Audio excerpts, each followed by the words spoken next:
अस्सलामु अलैकुम hi friends welcome back to my channel. இன்றைக்கி நம்ம வீடியோவில் டெய்லி லைஃப்பில் தேவைப்படுற மாதிரியான சமையல் குறிப்புகள் வீட்டு குறிப்புகள் தான் பார்க்க போகிறோம். அது மட்டும் இல்லாமல் ரெசிபீஸுமே ஷேர் பண்ணிகிட்ருக்கோம். ஒவ்வொரு வீடியோவிலுமே நம்ம ரெசிபீஸும் போட்டுட்ருக்கோம். வீடியோவை ஸ்கிப் பண்ணாமல் பாருங்கள். நீங்கள் நம்ம சேனலை ஃபஸ்ட் டைம் பார்க்குறீங்கன்னா சப்ஸ்கிரைப் பண்ணிக்கோங்க. அப்படியே பக்கத்தில் இருக்க பெல் பட்டனும் கொடுத்துட்டிங்கன்னா போடுற வீடியோஸ் எல்லாமே உங்களுக்கு நோட்டிஃபிகேஷன் வரும். இப்போ வாங்க ஃபஸ்ட் டிப் என்னன்னு பார்த்துடலாம்.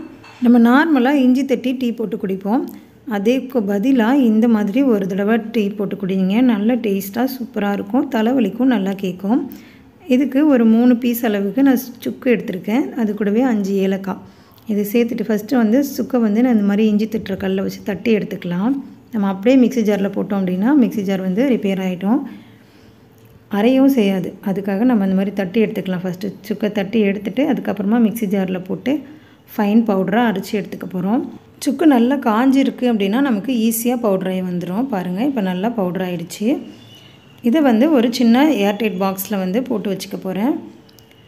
உங்களுக்கு வேணும் அப்படின்னா நீங்கள் இந்த எல்லா பவுடரையுமே தேவையான அளவுக்கு டீ தூள் எடுத்து மிக்ஸ் பண்ணி வச்சுக்கலாம். அப்படி இல்லை அப்படின்னா நம்ம டீ போடும்போது இதுலேருந்து ஒரு டீஸ்பூன் அளவுக்கு சேர்த்துட்டு டீ போட்டுக்கலாம். நம்ம எப்போவுமே ஒரே மாதிரி குடிக்கிறதுக்கு பிடிக்காது அப்படின்றதுனால நீங்கள் தனியாக நான் பாக்ஸில் போட்டு எடுத்து வச்சுருக்கேன். உங்களுக்கு வேணும்னா நீங்கள் டீ தூளில் அப்படியேவும் மிக்ஸ் பண்ணிக்கலாம். இப்போ நான் மிக்ஸ் பண்ணி வச்சுருக்கேன் பாருங்கள். கொஞ்சமாக நான் டீ தூள் எடுத்துகிட்டு இதுலேருந்து ஒரு 1.5 டீஸ்பூன் அளவுக்கு சேர்த்து மிக்ஸ் பண்ணி வச்சுக்கிறேன். இந்த மாதிரி சுக்கு ஏலக்காய் போட்டு டீ குடிக்கும்போது நல்ல மணமாகவும் இருக்கும் டீ. அதே சமயத்தில் தலைவலிக்கும் நல்லா ஹெல்ப் பண்ணும். நல்ல ஒரு ரெஃப்ரெஷ்ஷான டீயாக இருக்கும். இந்த சுக்கு ஏலக்காய் கூட நீங்கள் பட்டை கிராம்பு இதெல்லாமே சேர்த்து தனியாக பிடிச்சி அதுவும் வச்சுக்கலாம். மசாலா டீ நல்ல டேஸ்ட்டாக சூப்பராக இருக்கும். ட்ரை பண்ணி பாருங்கள். அடுத்த டிப் என்னென்னு பார்க்கலாம். ஒரு மிக்ஸி ஜாரில் 100 கிராம் அளவுக்கு மிளகு சேர்த்துட்டு நல்லா ஃபைனாக அதை பவுடர் பண்ணி வச்சுக்கலாம். இது எதுக்கெலாம் யூஸ் பண்ணலாம் அப்படின்னா நம்ம முட்டை தோசைக்கு யூஸ் பண்ணிக்கலாம். அதே மாதிரி சிக்கன் குழம்பு மட்டன் குழம்புலாம் செய்கிறோம் அப்படின்னா நான்வெஜ் கிரேவிஸ் செய்யும்போது யூஸ் பண்ணிக்கலாம். இப்போ நிறைய விதமான நம்ம சைட் டிஷ் ரெசிபிஸ்லாம் வறுத்து அரைச்சி பண்ணும்போது அது கடைசியாக நம்ம மிளகுத்தூள் சேர்த்து பண்ணும்போது நல்ல டேஸ்ட்டாகவும் மணமாகவும் இருக்கும். இந்த மாதிரி நம்ம மிளகுத்தூள் வீட்டிலே அரைச்சி யூஸ் பண்ணும்போது குவான்டிட்டியும் நிறையா கிடைக்கும். நம்ம கடையில் வாங்கினோம் அப்படின்னா ரேட்டும் அதிகம், குவான்டிட்டியும் கம்மியாக தான் இருக்கும். இந்த மாதிரி அரைச்சி வச்சுட்டு நம்ம ஒரு ஏர்டைட் பாக்ஸில் போட்டு வச்சுக்கிட்டோன்னா ரொம்ப நாளைக்கு யூஸ்ஃபுல்லாக இருக்கும். இது கூட நீங்கள் சீரகமும் சேர்த்து அரைச்சி வச்சுக்கலாம். ட்ரை பண்ணி பாருங்கள். அடுத்த டிப்புக்கு பாதாம் பிசின் எடுத்திருக்கேன். இதை நம்ம ஊற வைக்கிறதுக்கு 5லேருந்து ஒரு 6 மணி நேரமாவது வரும். இந்த மாதிரி பெரிய பீசஸாக நம்ம ஊற வச்சோம் அப்படின்னா. சில நேரத்தில் நம்ம ஊற வைக்க மறந்துட்டோம் அப்படின்னாலுமே இந்த டிப்பு ரொம்பவே யூஸ்ஃபுல்லாக இருக்கும். மிக்ஸி ஜாரில் நம்ம பாதாம் பிசின் சேர்த்துட்டு நல்லா ஃபைனாக பவுடர் பண்ணிவிட்டு எடுத்து வச்சுக்கலாம். கொஞ்சம் பெரிய பெரிய பீசஸாக இருந்துச்சு அப்படின்னா இஞ்சி தட்டுற கல்லை வச்சு தட்டிட்டு அதுக்கப்புறமா சேர்த்துக்கோங்க. இப்போ பார்த்திங்கன்னா நல்லா ஃபைன் பவுடராக அரைச்சிட்டு வந்துட்டேன். இப்போ நான் கண்ணாடி பாட்டிலில் ஸ்டோர் பண்ணி வச்சுக்கலாம். இது நம்ம தேவைப்படும் போது 1 டீஸ்பூனோ 2 டீஸ்பூனோ எடுத்து ஊற வச்சுக்கிட்டோம் அப்படின்னா 5லேருந்து 10 நிமிஷத்தில் நல்லா ஊறி கிடைக்கும். உங்களுக்கு பவுடர் பண்ணி சேர்க்க விருப்பம் இல்லை அப்படின்னா நீங்கள் 1 வீக்கு தேவையான அளவுக்கு பாதாம் பிசின் எடுத்து ஊற வச்சுட்டு ஒரு பாக்ஸில் போட்டு நம்ம ஸ்டோர் பண்ணி வச்சுக்கலாம். இந்த டிப்பையும் ட்ரை பண்ணி பாருங்கள். அடுத்த டிப் என்னென்னு பார்க்கலாம். ஒரு பெரிய வெங்காயம், ஒரு மீடியம் சைஸ் சின்ன தக்காளி, இது கூடவே கொஞ்சமாக குடமிளகா, அது எல்லாமே சின்ன சின்ன பீசஸாக கட் பண்ணி வச்சுக்கிறேன். இது கூடவே ஒரு முட்டையும் எடுத்துருக்கேன். இப்போ நம்ம ஒரு சூப்பரான பிரேக்ஃபாஸ்ட் இல்லைனா ஸ்நாக்ஸ் அப்படி கூட சொல்லிக்கலாம். இதுக்கு ஒரு பவுலில் நம்ம ஏற்கனவே கட் பண்ணி வச்சுருக்க எல்லாத்தையுமே மாற்றிக்கலாம். மாற்றிட்டு இது கூட ஒரு முட்டையும் உடச்சி ஊற்றிக்கலாம். இந்த ஒரு முட்டைக்கு பதிலாக நீங்கள் 2 முட்டை சேர்த்துக்கலாம். உங்களுக்கு எந்த அளவுக்கு தேவையோ அந்தளவுக்கு முட்டை சேர்த்துக்கலாம். இது கூட பிஞ்ச் மஞ்சள் தூள், கொஞ்சமாக மிளகாய் தூள் காரத்துக்கு ஏற்ற மாதிரி சேர்த்துக்கலாம். இது கூட தேவையான அளவுக்கு உப்பு, அதுக்கப்புறமா ஒரு 1/4 டீஸ்பூன் அளவுக்கு மிளகுத்தூள், இது எல்லாமே சேர்த்துட்டு நல்லா நுர பொங்குற அளவுக்கு அடிச்சுக்கலாம். இது கூட உங்களுக்கு தேவைன்னா நீங்கள் சில்லி ஃப்ளேக்ஸ் சேர்த்துக்கலாம். பச்சை மிளகா கூட சேர்த்துக்கலாம். குழந்தைங்களுக்கு கொடுக்குறீங்க அப்படின்னா பச்சை மிளகா இதெல்லாம் போடாமல் செஞ்சுக்கலாம். இப்போ நல்லா நுர பொங்குற அளவுக்கு நல்லா மிக்ஸ் பண்ணிக்கோங்க. இது கூடவே உங்களுக்கு வேணும்னா துருவின உருளைக்கிழங்கு, கேரட், முட்டைக்கோஸ் இது எல்லாமே கூட சேர்த்துக்கலாம். இப்போ நான் தோசைக்கல்லில் காய வச்சுட்டு எண்ணெய் சேர்த்துக்கிறேன். அதுக்கப்புறமா நம்ம மிக்ஸ் பண்ணி வச்சுருக்க ஆம்லேட் சேர்த்துடலாம். சேர்த்துட்டு இந்த மாதிரி அந்த காய்கறிலாம் நல்லா ஆம்லேட் கூட மிக்ஸ் ஆகிற மாதிரி இந்த மாதிரி ஸ்ப்ரெட் பண்ணி விட்டுருங்க. ஒரு பக்கம் வெந்ததுக்கப்புறமா திருப்பி போட்டு 2 பக்கமும் வேக வச்சு எடுத்திங்கன்னா சூப்பரான ஒரு ஆம்லேட் ரெடி ஆயிடும். நீங்கள் டயட்டில் இருக்கீங்க அப்படின்னா ஒரு ஹெல்த்தியான பிரேக்ஃபாஸ்ட் ஆப்ஷன் இது.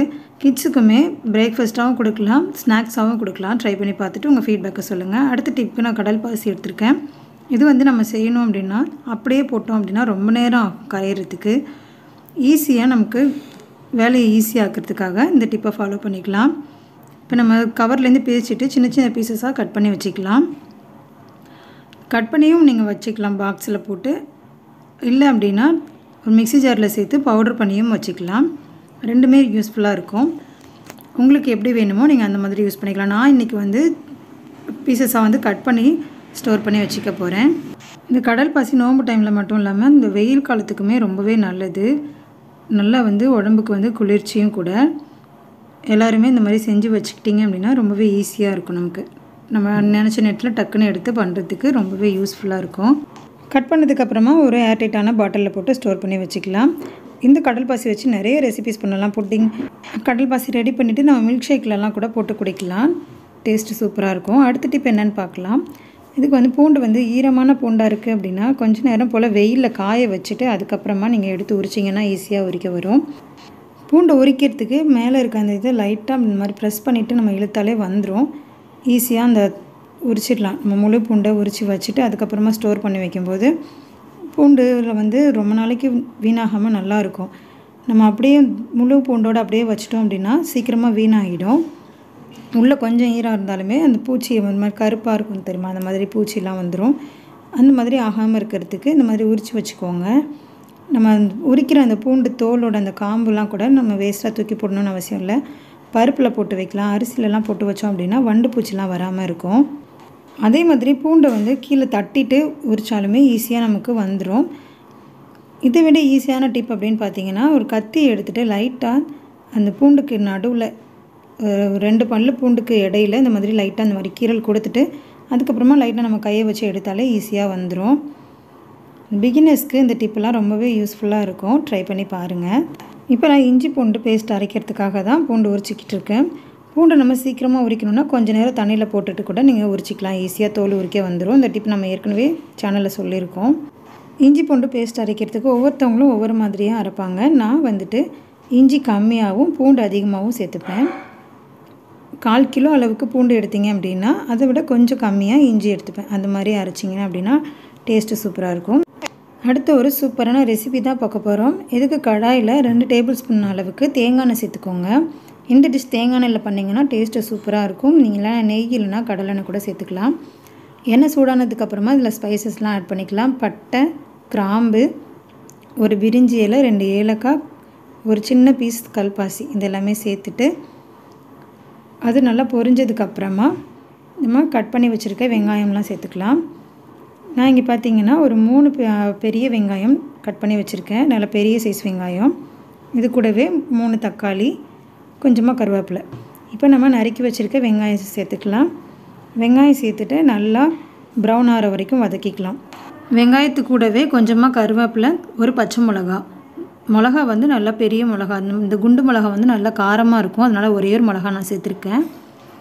சேர்த்துட்டு நல்லா வதக்கிக்கலாம். வெங்காயம் இந்த அளவுக்கு நல்லா வதங்கியிருக்கு பார்த்தீங்களா, இந்த மாதிரி வதங்கணும். இந்த ஸ்டேஜில் கொஞ்சமாக மல்லி இலை சேர்த்துக்கலாம்.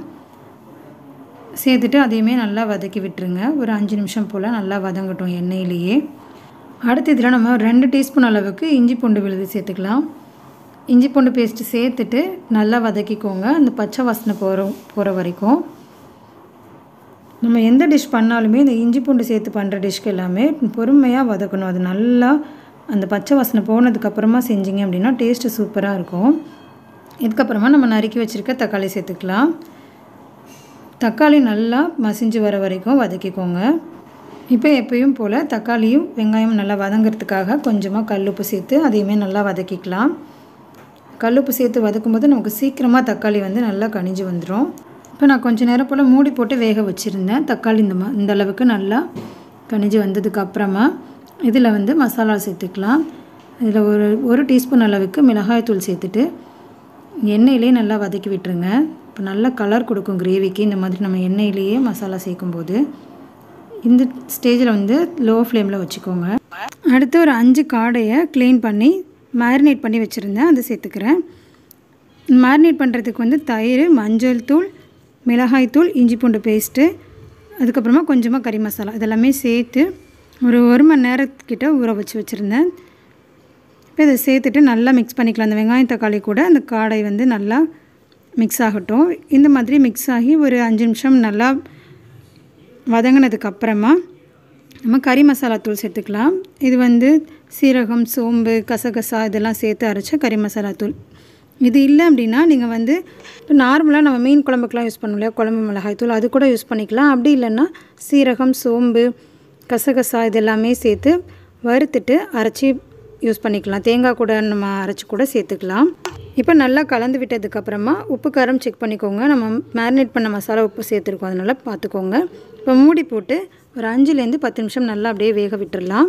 இந்த மசாலா வாசனைலாம் போய் எண்ணெய் பிரிஞ்சு வந்திருக்கு பார்த்தீங்களா? இந்த மாதிரி எண்ணெய் பிரிஞ்சு வந்ததுக்கப்புறமா ஒரு பாதி தேங்காயில் கெட்டியான தேங்காய் பால் எடுத்து இதில் சேர்த்துக்கோங்க. இந்த மாதிரி கெட்டியான தேங்காய் பால் சேர்க்கும்போது நல்லா ரிச்சான டேஸ்ட்டு கிடைக்கும். இது வேணான்னா நீங்கள் ஸ்கிப் பண்ணிடலாம். இந்த ஸ்டேஜில் தேங்காய் பால் வேணான்னா ஸ்கிப் பண்ணிவிட்டு நீங்கள் அப்படியே கொஞ்சம் நேரம் நல்லா திக்கானதுக்கப்புறமா மல்லி இலை தூவி இறக்கிட்டிங்க அப்படின்னா சூப்பரான டேஸ்ட்டான காடை கிரேவி ரெடி ஆகிடும். இது சப்பாத்தி, பூரி, ரைஸ் கூடலாம் வச்சு சாப்பிட சூப்பராக இருக்கும். பரோட்டா கூடவும் நல்லாயிருக்கும். இப்போ தேங்காய் பால் சோறுலாம் செய்கிறீங்க அப்படின்னா இந்த மாதிரி காடை கிரேவி வச்சு செஞ்சு சாப்பிட்டு பாருங்கள். டேஸ்ட் அட்டகாசமாக இருக்கும். ரொம்பவே சிம்பிளான மெத்தடில் ஈஸியாக ஒரு காடை கிரேவி ரெடி ஆகிடுச்சு. நீங்களும் ட்ரை பண்ணி பார்த்துட்டு உங்கள் ஃபீட்பேக்கை சொல்லுங்கள். அடுத்த டிப் என்னென்னு பார்க்கலாம். நம்ம தேங்காய் சட்னிலாம் அரைச்சிட்டு ஃப்ரிட்ஜில் வச்சுட்டு நம்ம திருப்பி ரீயூஸ் பண்ண போகிறோம் அப்படின்னா நம்ம ரீஹீட் பண்ண முடியாது. அது வந்து டேஸ்ட்டே மாறி போயிடும். அதை எப்படி நம்ம ரீஹீட் பண்ணலாம் அப்படின்றது தான் பார்க்க போகிறோம். இதுக்கு நான் வந்து இட்லி ஊற்றிட்டு அந்த இட்லி குக்கரில் சுடு தண்ணி இருந்துச்சு, அதை வந்து நான் ஒரு பாத்திரத்தில் மாற்றிருக்கேன். தண்ணி பார்த்திங்கன்னா ரொம்ப கொதிக்கிற தண்ணியாகவும் இருக்கக்கூடாது. நம்ம கை பொறுக்கிற அளவுக்கு சூடு இருந்தால் போதும்.